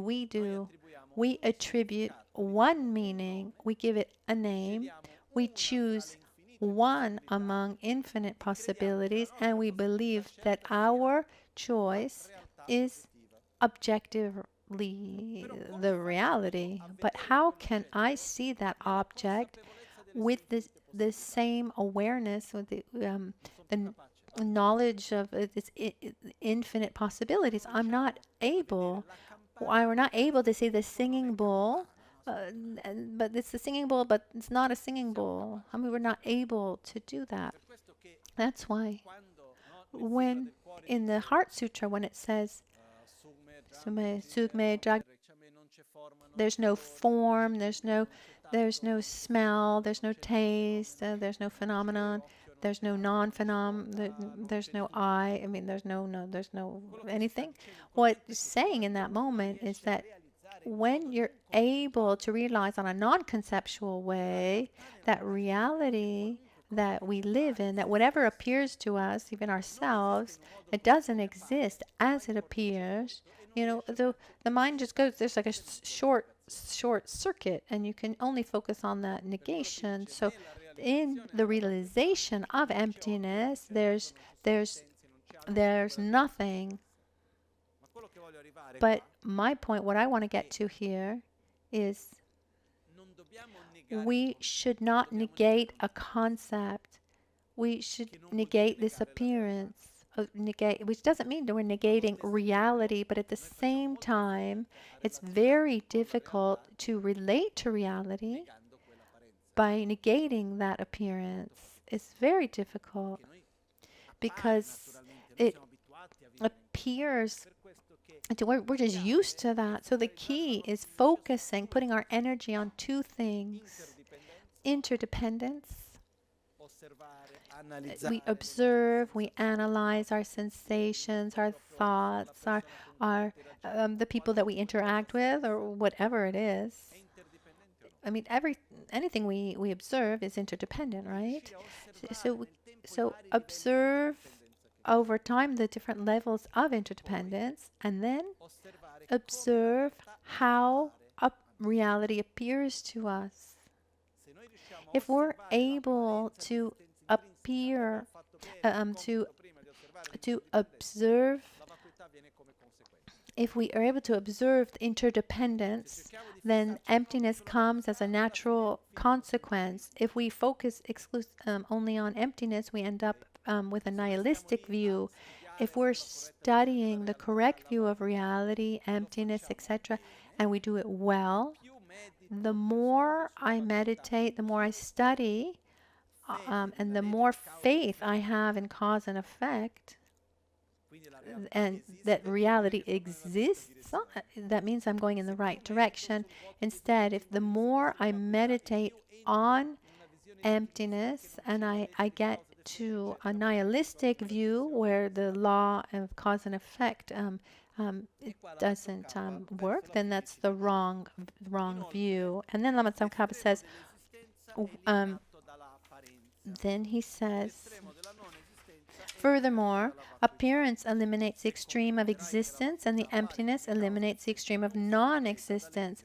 If you realize how emptiness manifests in the matter of cause and effect, then you will not be taken by the wrong notions holding extreme views. So there's these two extremes, are the extreme of eternalism and nihilism. The extreme of existence that's where most of us live, where reality appears to us and we grasp at it. We grasp to a reality as if it were objective, autonomous, independent. And the extreme of non-existence, okay, it's not objective and so it doesn't exist. So we go to not to a relative reality, but an extreme reality. I've met people like that. And if you have a nihilistic view, you get into a level of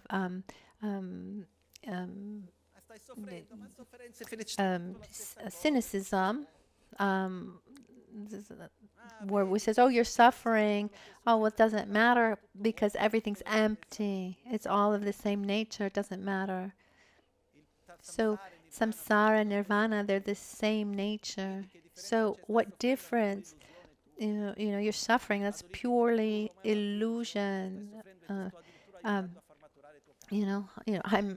torturing you, but I'm actually helping you.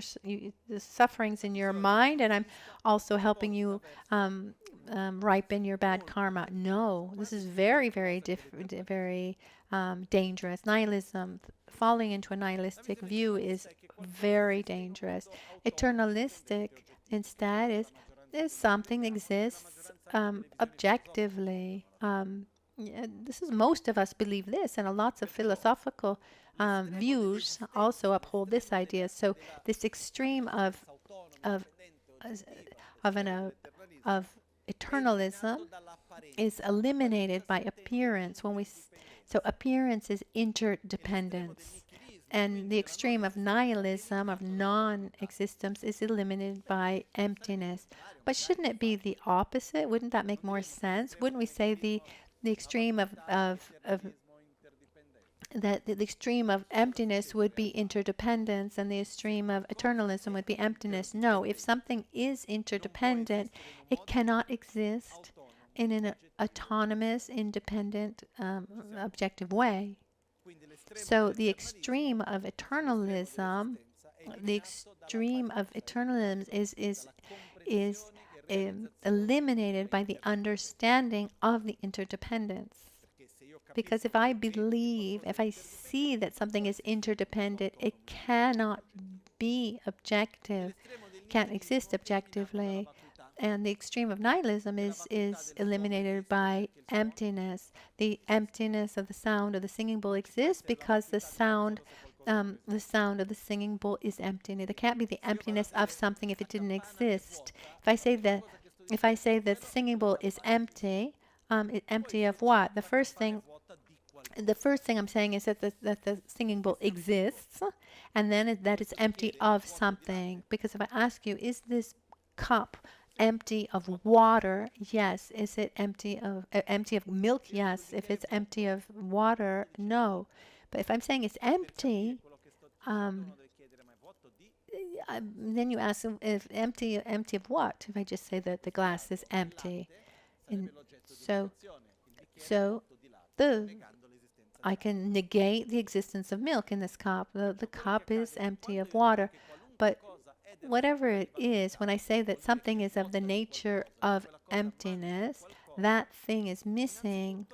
First of all, that object exists for it to lack that thing. So emptiness is an antidote to nihilism. So furthermore, appearance eliminates the extreme of existence, and emptiness eliminates the extreme of non-existence.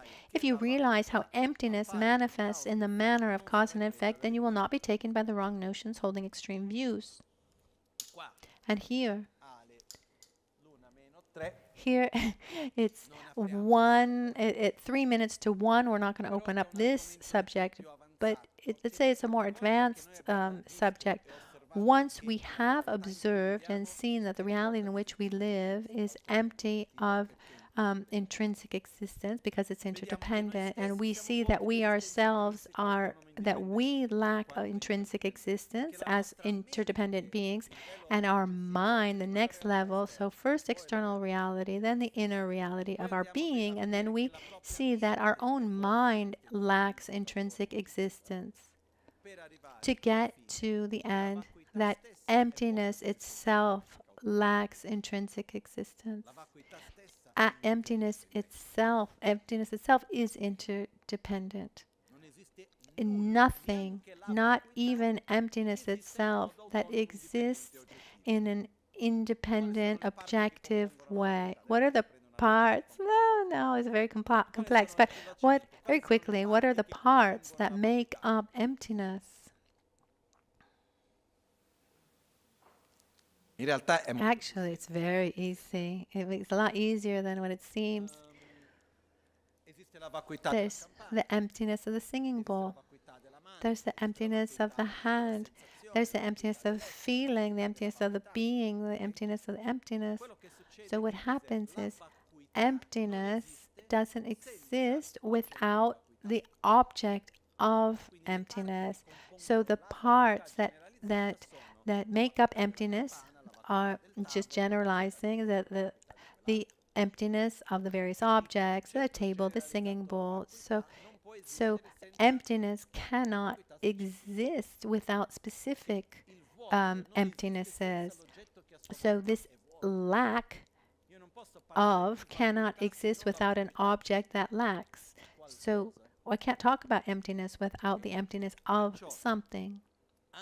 So even the so-called emptiness, the ultimate nature of phenomena, is empty of an objective, independent, intrinsic reality. And once you realize that emptiness itself is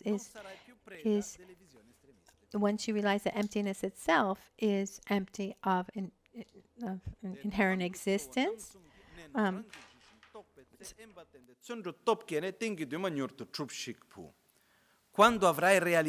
in this way, when you have realized the crucial points of the 3 principal aspects of the path, seek solitude and generate the power of enthusiastic effort, you will quickly accomplish your final goal, my child. What does Lama Tsong Khapa say here to conclude? It says that this path is made up of 3 points: listening, understanding, and familiarizing ourselves to then be able to realize. Once you have understood, once you have heard, you need to understand. Once I've heard about samsara, I get to a point where I don't have any doubts about wanting to get out of samsara, which doesn't necessarily mean that I have the passion to get out of samsara. I need to familiarize myself with this idea so many times. So that desire, that passion to reach inner peace and get out of samsara becomes natural, spontaneous. First of all, I need to listen about bodhicitta. I understand what it is. And then I need to familiarize myself.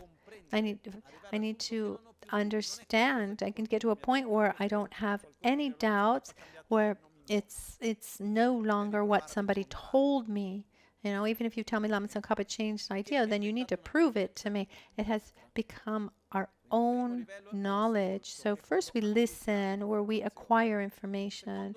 Then the second level is the understanding. When those concepts are no longer things that we've heard, they've become our own. We have certainty about these things. And at that point, we need to familiarize ourselves, which means we need to induce these states innumerable times until they become spontaneous. Meditating on love is not about thinking about the meaning of love. It's inducing the feeling of love until it becomes absolutely spontaneous. Meditating on definite emergence, so-called renunciation, is not about reflecting on the meaning. It's about inducing that feeling of wanting to get out of samsara, wanting to reach inner peace, so that we create familiarity with it. Meditating on the correct view of reality is not about reflecting on the meaning. It's inducing that state where reality seems of intrinsic existence. I recognize that appearance and I deconstruct it. I say, no, it's interdependent. It cannot be like that. So as long as I can, once I get to that negation, I remain in that state. So once you have realized these crucial points of the three principal aspects of the path, once you have gotten to the point of comprehension, there are no doubts about definite emergence, bodhicitta, the correct view of reality. Once it's clear, logical, it's coherent, consistent, it's part of you. At that point, seek solitude, which means go move away from distractions. It doesn't mean to go live in a mountain hut. It means take away distractions, diminish distractions.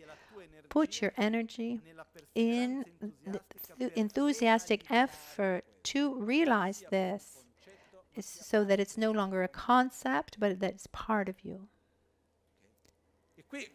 And here what Lama Tsong Khapa tells us, okay, it's good to understand, but it's not enough. In our lifetime, as we said, begin the Atisha's phrase, during the day we're distracted, at night we sleep, the objects of knowledge are many, and soon we're going to die. If we have an opportunity to touch with our own hands the renunciation, bodhicitta, the correct view of reality, we should not just let it fall from our hands. So take these arguments that at the beginning are more conceptual, then little by little induce them so that we can realize them. We induce these feelings so that they become more and more spontaneous, and we create deeper and deeper imprints. If someone were to ask us, what do you do in life? One could say, if you're very sincere, I don't know. It's a very real answer. But what objective do you have? What do we want? What's an ideal answer? If somebody asks me, okay, in my life, I cultivate love towards myself, love towards others, and a correct view of reality. This is the objective I have. This is what I do in my life. And then I have a family. I take care of my children. I have a job. Yeah, I like riding a bicycle. You know, everyone has their hobbies. But really, what am I making of this life? Am I learning more and more to love myself, to love others, and having a more consistent, coherent reality, consistent understanding of reality? And it's amazing how much Lama Tsong Khapa has given us in these few verses that and Lama Tsong Khapa has been able to give us the essence of the path in just a few lines. And when we look at the Four Noble Truths too, why because I suffer, the causes of my suffers, why do I suffer? That that that that happiness is possible. The and then there's a path to suffer. There's a path to happiness. So what is this path? The path to the happiness are the three principal aspects of the path. It's one path, but it's made of these 3 points of loving oneself, loving others, and having a correct view of reality. Phabongka Rinpoche, he describes this very clearly. He says, whatever spiritual practice that we want to do, if we don't have the renunciation, it will not become a cause to get out of samsara. If there's no bodhicitta, it won't be a cause to reach enlightenment. If there's no correct view of reality, it won't become an antidote to the root of samsara. If you want to recite a mantra or do any kind of meditation or practice, regardless of what it is, if at the basis there's love for oneself, love for others, and a correct view of reality, I can assure you that what comes after becomes a method that will direct you to get out of samsara and overcome your suffering and become. I can recite billions of mantras and recite everything by heart. When he explained this, Phabongka Rinpoche talked about a disciple who had no experience with the 3 principal aspects of the path and spent his life reciting mantras of a certain divinity, in this case Yamantaka, and he would visualize himself as Yamantaka, and he died. It's said that when he was reborn as a spirit who looked like Yamataka, so visualizing yourself in a certain aspect. But if at the basis there is no love and wisdom, it's useless. There's also a proverb in Tibetan that says "Domena mahum hum domena," without the sutra.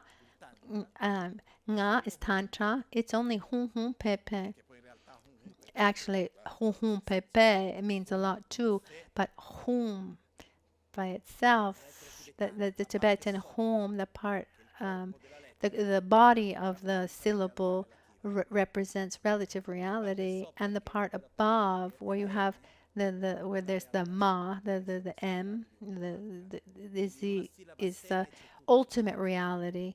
And so just in this seed syllable, there's everything, and pe means to clean with a broom. This is to eliminate this grasping at intrinsic self. Lama Caroline these days is talking about, she's showing how the practice of chud, which is a beautiful practice, even quite enjoyable, but serves to the point is in the practice of chud to cut the root of ignorance and make these offerings. But without these 3 principal aspects of the path, this too is it has little benefits. So I invite you all to reflect on, listen again and again, reflect on, and as much as you can. And to conclude, the only reason why I'm here today yesterday and tomorrow. And the reason why I've chosen to share the three principal aspects of the path, the only reason, yes, I like it, but the only real reason is because I truly believe that each one of you is able to put into practice. If I didn't really believe that each one of you could, then we would just close up the center. I mean, why would we keep up such a structure? I mean, the amount of work that's behind all of this. I've seen people who create Dharma centers because they want to do business. They're crazy. And I've seen people have tried and it's not gone well. I can assure you that we don't keep a Dharma center open for fun. If I were to think only about myself out of this, if I didn't have this faith that we can do this, I would go to a mountain hut and I'd be happy. I'm happy with you, of course. But this starts from the principle that there's real trust. That doesn't come just from me. I received it from my masters, and they received from their masters, and from Lama Tsong Khapa, from Lord Buddha. So I ask you to have faith in yourselves and practice. To practice the three principal aspects of the path and requires courage. It's about going against the current here. But we can do it, and it's marvelous. So I ask you, each one of you, as you can, to put this into practice in your best, in your own way, your best way possible, without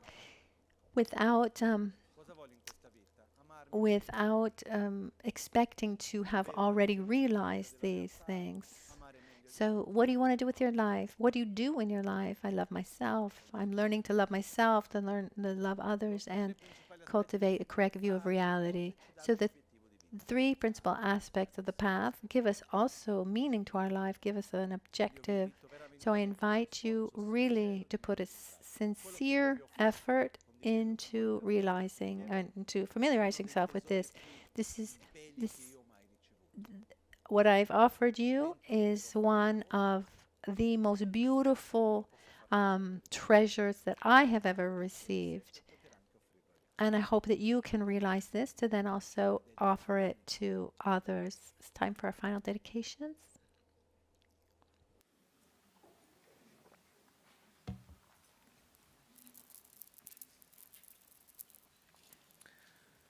Sashi peke chushi meto chan rirab linshe nide gemba di sangye shindu mikte ulwargi drogu namda shingla choparasho. Sashi peke chushi meto Chamare rabaling she ni de gempa di sange shinto mikte ulwargi Drokunamda Shingla Chopar Shoya Jetsulame Kotsera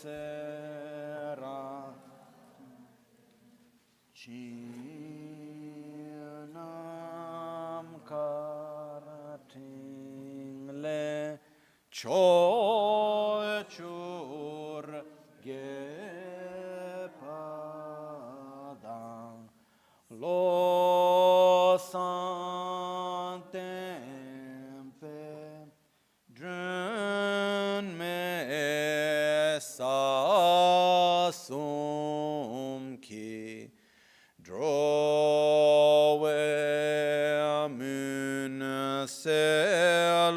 taktu ne gyur chi yidam guru ratna mindrala kam niryatayami. Chanchu simchu rinpoche ma ke panam ke gyur chi ke pa nyambar me pa yang kong ne kontu pelwarasho. Possa la preziosa mente May the precious mind of renunciation, bodhicitta, and the correct view of reality that have not yet arisen, arise, and those who have already arisen, may they flourish forevermore.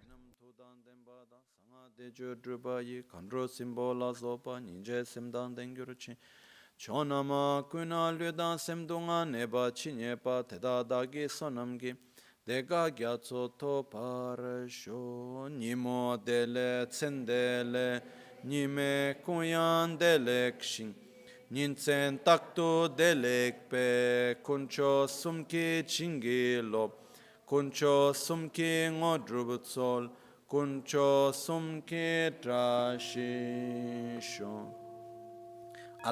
At dawn or at dusk, at night or midday, may the three jewels grant us their blessings. May they help us to achieve all realizations and sprinkle the path of our lives with various signs of auspiciousness. Mi me tserwe ter chen chen rezi drime kempe wampo jampe liang du pung ma lu jom tse sangwe da kan chen kepe tso gen tsong khapa lo san trakpe shabla asolwade.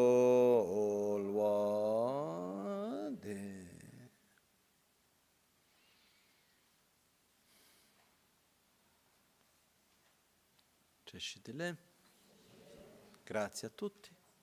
Come Lama Ganchen diceva spesso, see you sometimes, see you every moment. Ci vediamo ogni tanto, ci vediamo in ogni momento. Ok? Grazie a tutti e chi vuole venire per un breve saluto, benvenuto.